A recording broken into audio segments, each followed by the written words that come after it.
But considering the high-profile nature of such case, what is wrong in referring the case to the EFCC that is clearly empowered to investigate such cases? Well, this is a state, issue, and even though the EFCC or ICPC, well, it's also a financial criminal allegation. Yes, that's what I'm saying. Even though it is a state, issue, there's nothing stop the state assembly from conducting investigation hearing to establish the genuinity, of this issue, and then at the same time, if there's a political will from the federal government, in its drive on the anti-corruption, they should also, carry out similar investigation. But how far can the recommendations of an ad hoc panel go in the eye of the law? First and foremost, we're talking about morality. This is a government that says they want to fight corruption, right? And Kano also appears to be, APC state. So if the recommendation, coming from the state assembly, and possibly if the federal government also, or the political party itself, because the political party can actually also, do its own, investigation and, come up with its own recommendation on how to deal with this matter. So I believe that if we are talking about seriousness on the fight against corruption, if we are talking about, clearing or cleansing governance or misgovernance, in Nigeria, I think the recommendation can go a long way to serve as a deterrent if found guilty. We would not be begging the question here, because if the ad hoc panel gives its recommendation, it will still need the force of law for it to take effect. That's why I talk about morality.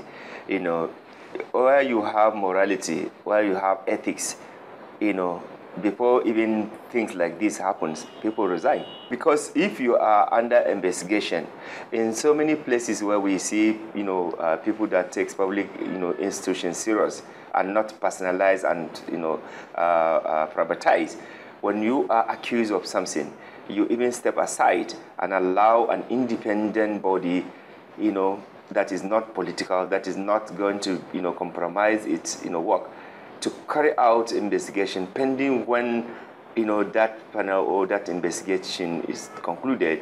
When you are found guilty, you are good to go. When you are not found guilty, then you return. That shows that the morality is embedded in governance, and that shows that it is not personalized, and that shows that, you are actually probably not guilty of the offense or of the allegation. So are you suggesting that all public office holders must resign at the face of the slightest or possibly frivolous allegation or unfounded allegation? Well, if it is unfounded allegation... So where do you draw the line? You draw the line, that's why I say when you look at what other countries are doing, if you are genuinely a public officer that is not personalizing and privatizing that public office, and when you are accused of what you are doing and you know clearly that you have done something wrong, even your conscience should actually tell you that, look, let me step aside. But in this case, in the allegation of Governor Ganduje, I know that a suspect is still deemed innocent until proven guilty. So are we not stampeding the judicial process? No. What we have asked, and we maintain our call, is that this should be investigated by experts who could verify the authenticity of those video clips. And if you do that, then you would have done justice to this matter. Don't bring in politics into it, because this is a serious issue. We don't want to, accuse people who have no any, fault. At the same time, if people they know that they have done something wrong, they should surrender themselves, for the law to take its course. This takes us to the bigger picture, the federal government's anti-corruption war. some people have had cause to criticize this process because some people have claimed that though some alleged looters have been seen hobnobbing with the government of the day. What do you make of such developments? Well, while we acknowledge that there has been some progress in the fight against corruption in Nigeria, we are also disturbed that there are certain individuals that are either under investigation. Some of them, they are actually even in the courts. Some of them, they are being investigated by ICPC and EFCC and even Code of Conduct. And yet, because of 2019 election, we have seen how they have been welcomed by the ruling party and in fact even by the president. So this is really demoralizing not only the anti-corruption activists, but does this in any way question the integrity of the government of the day? The truth of the matter is that many Nigerians, are not happy that people you have called looters, people that are facing, trial, you are celebrating that they have joined your party.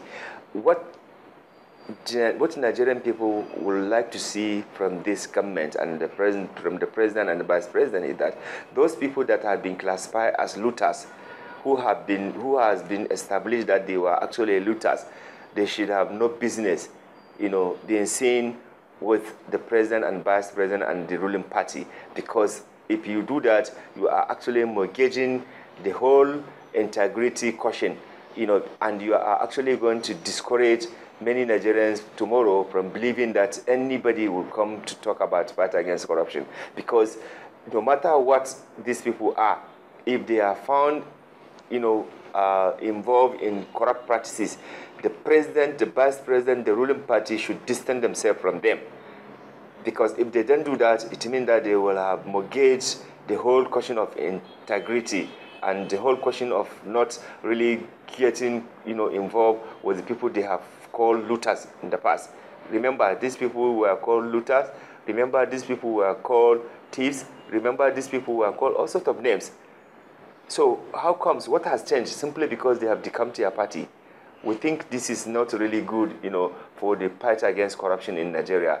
I think the government should have sticked and stay away from all these people that have been known to be involved in corruption in Nigeria. If they do that, Nigerians will have respected this government more than the way we have seen now.